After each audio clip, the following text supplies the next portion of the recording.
पर लग गई थी। मेरे माता पिता नहीं थे और ना ही कोई भाई बहन। मेरे चाचा चाची ने मुझे कुछ मैं समय अपने पास रखा और फिर वह भी ताना मारने लगे। उनकी नजर मेरी जमीन जायदाद पर थी। वह चाहते थे कि मैं यहाँ से कहीं दूर निकल जाऊं। कई बार तो उन्होंने मुझे मारने की भी साजिश रची थी, लेकिन मैं बच गई थी। मेरी इंजीनियरिंग की पढ़ाई तो पहले ही पूरी हो चुकी थी। जब मेरे माता पिता का देहांत हुआ था, उससे पहले मैंने नौकरी के लिए भी अप्लाई किया था। मेरी जॉब लग गई थी। मैं अपने गांव को छोड़कर गुजरात आ गई। मैंने अपने मामा की मदद से अपने पिता का जो भी हिस्सा था, ये उसमें से कुछ हिस्सा बेचकर बाकी का हिस्सा मैंने एक स्कूल बनाने के लिए दान में दे दिया था। मेरी जरूरत के हिसाब से मेरे पास काफी पैसा था। मैं कोई अच्छा बिजनेस भी कर सकती थी। लेकिन जब जॉब लग ही चुकी थी, तो मैंने नौकरी करना ही ठीक समझा। मैं एक किराए के कमरे में रहती थी। पैसे की भी कोई कमी नहीं थी। मेरे पास कमरे में वह हर चीज थी जो मेरी जरूरत की थी। बस कमी थी तो अकेलेपन को दूर करने की। मैं बिल्कुल अकेली रहती थी। एक दिन जब मैं पड़ोस में रहने वाली अपनी सहेली के घर गई, तो वहां देखा वह अपने अकेलेपन में बहुत खुश थी, क्योंकि उसके पास एक बहुत अच्छी नस्ल का डॉगी था। वह भी मेरी ही तरह एक कंपनी में जॉब करती थी। सुबह शाम वह अपने डॉगी के साथ खेलने में मस्त रहती थी। उसे देखकर मेरे मन में भी यही विचार आया, क्यों ना मैं भी एक डॉगी रख लूं। कम से कम अकेलेपन का एहसास तो नहीं होगा। मैंने अपनी सहेली से कहा, अगर तुम्हें कहीं इसी तरह का कोई डॉगी मिले तो मुझे बताना। मैं उसकी जो भी कीमत होगी वह देने को तैयार हूँ। बस किसी का साथ मिल जाए जो मुझे बोर ना होने दे। मेरी उस सहेली का नाम भावना था। उसने मुझे कहा कि मेरी नजर में इसी तरह के डॉगी की नस्ल है। अभी वह बहुत ज्यादा छोटा है। जब माँ का दूध पीना बंद कर देगा, तब मैं खुद उसे तेरे लिए लेकर आऊंगी। उसका डॉगी करीब 3 फीट ऊंचा और भारी शरीर वाला था। वह समझदार भी था। मेरी सहेली उसे कुछ छोटे मोटे कामों के लिए कहती तो वह फट से करता था, जैसे कि किसी सामान को इधर से उधर रखना। मुझे भी उसका डॉगी अच्छा लगता था। मेरे मन में भी ऐसे ही डॉगी को रखने की इच्छा थी जो समझदार भी हो। मैं अक्सर भावना के रूम जाया करती थी। उसके डॉगी से भी जान पहचान होने लग गई थी। शुरू शुरू में तो वह मुझे डराता भी था। एक बार तो वह गुर्राने की आवाज के साथ मेरे पास आया और मेरी एक टांग में लिपट गया। डर के मारे मैं तो हिल भी नहीं पा रही थी। वह मेरी टांग के साथ गंदी हरकत कर रहा था। मैंने भावना से कहा, क्या ये भावना, इसे दूर कर वरना यह मुझे काट डालेगा। अपनी हरकत से उसने मेरी सलवार को भी खराब कर दिया था। बड़ी मुश्किल से भावना ने उसे अलग किया। मेरी टांगों को उसने कसकर जकड़ा हुआ था। मैंने भावना से कहा, भावना, इसकी हरकत देखकर ऐसा लगता है जैसे इसे भी साथी की जरूरत है। भावना उसे दूसरे कुत्तों से मिलने से भी दूर रखती थी। मैंने उसे कमरे में बंद किया है। वह इतना खेल रहा था कि मुझे उसे कमरे में ही बंद करना ही पड़ा। वह मुझे कोई भी काम नहीं करने दे रहा था। और बता कैसे आना हुआ कि वो मुझसे कहने लगी। मैंने कहा, मैं कमरे में बैठे बैठे बोर हो रही थी। सोचा क्यों ना तुम्हारे पास आकर थोड़ी गपशप भी लगाई जाए। वो मुझे कहने लगी, तू भी जल्द से जल्द ऐसा ही एक डॉगी पाल ले, तुझे यह बोर नहीं होने देगा। उसका मुझे यह कहने का अंदाज कुछ ठीक नहीं था। मैंने कहा, भावना, मैंने तुझे कहा तो था कि मुझे ये ऐसा ही एक डॉगी चाहिए। अब तो वह बच्चा भी थोड़ा बड़ा हो गया होगा, जाकर पता करना। फिर भावना ने कहा, मैं आज शाम को ही उनके पास जाऊंगी जिनके पास इस नस्ल का डॉगी है। तुम्हें भी साथ में ले जाऊंगी। वह कुत्तों का व्यापार करते हैं। तुम्हें जो पसंद होगा वह ले लेना। मैं सोच रही थी कि डॉगी रखने से जिस तरह से भावना अकेलेपन से खुश है, मैं भी अपना अकेलापन दूर कर पाऊंगी। उसकी जो भी कीमत होगी मैं देने को तैयार थी। हम दोनों शाम को चले गए। वहां जाकर मुझे एक दूसरी ही नस्ल का डॉगी पसंद आ गया। वह बहुत मासूम सा था और अभी करीब 10 महीने का ही होगा। वह समझदार तो था ही, साथ ही बहुत साफ सुथरा भी था। मैंने उसे 5 जिद्दी में खरीद लिया। आते समय मैंने उसे बिस्कुट और डॉगी के खाने पीने की चीजें खरीद ली। मेरे कमरे में उसका पहला दिन था। वो मुझसे दूर दूर ही रह रहा था। मैं उसके साथ बातें कर रही थी, लेकिन वो मेरे साथ खास घुल मिल नहीं रहा था।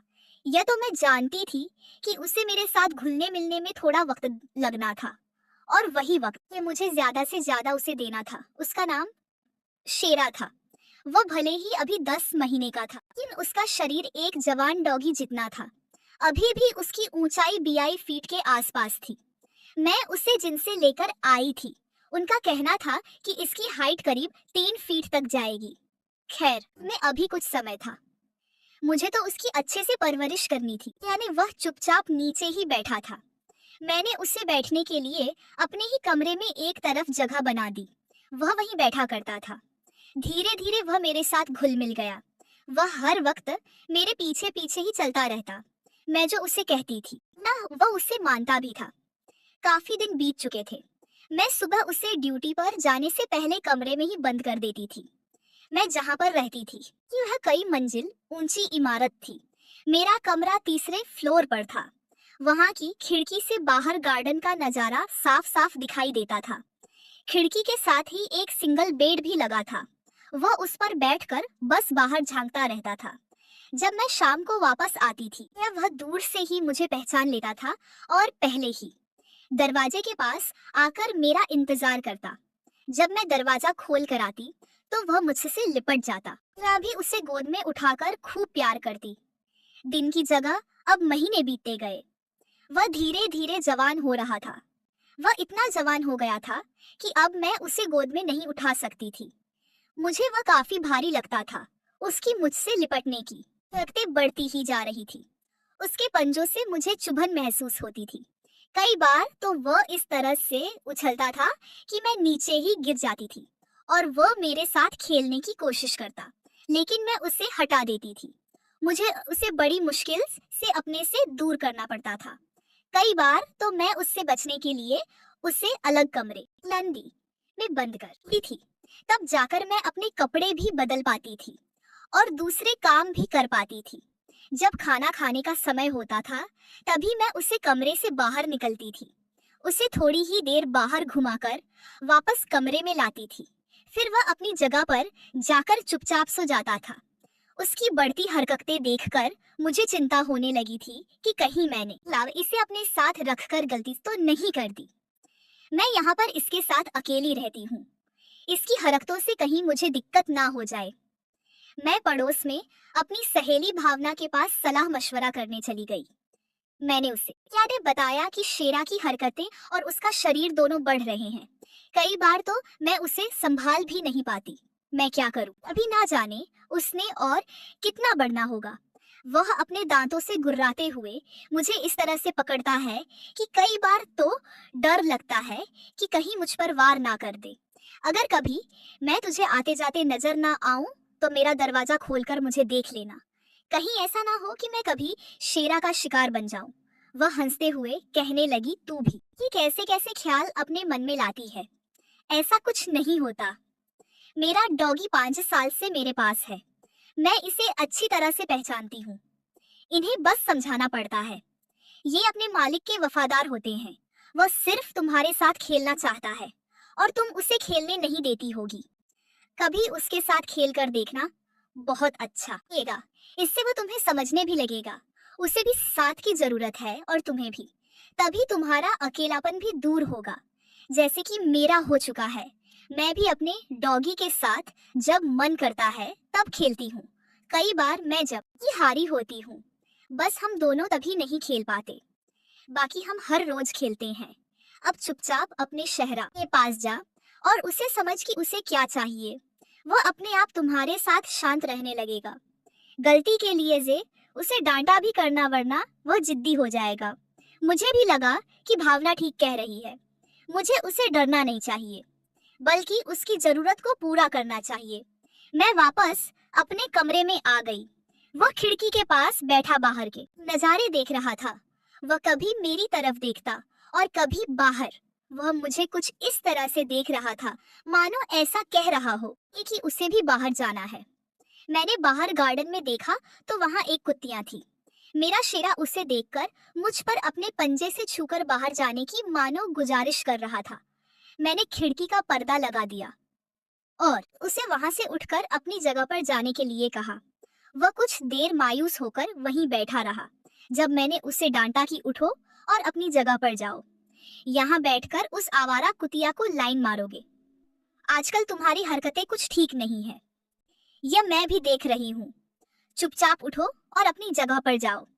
ऐसा कहते हुए मेरी आवाज में भारीपन था। फिर वह चुपचाप उठा और सीधा अपनी जगह पर चला गया। मुझे भावना की बात याद आई और सोचा कि मुझे इसे इसकी गलती के लिए डांटना होगा, तभी इसे अच्छे बुरे की समझ भी होगी। शाम को जब मैंने उसे खाना दिया तो उसने खाने की तरफ देखकर अपनी नजरें फेर ली, मानो कह रहा हो कि मैं नाराज हूँ और मैं नहीं खाऊंगा उसके बिहेव। लेकिन बिल्कुल ऐसा ही लग रहा था। मैंने उसे डांट कर खिलाना भी चाहा, लेकिन वह जैसे मानने को तैयार ही नहीं था। फिर मैंने उसे प्यार से समझाया, शेरा मैं तुझे बाहर ले जाऊंगी, तू घबराता क्यों है, पहले खाना तो खा ले। मैं प्यार से उसके सिर पर हाथ फेर रही थी। उसने फिर भी खाना नहीं खाया। अभी बाहर गार्डन में वो कुत्तियां इधर उधर टहल रही थी। मैंने उसे वहां ले जाना अभी ठीक नहीं समझा। सोचा जब यह कुत्तियां चली जाएगी तब मैं उसे बाहर घुमाने के लिए ले जाऊंगी। उसके जाने के बाद मैं उसे बाहर घुमाने ले आई।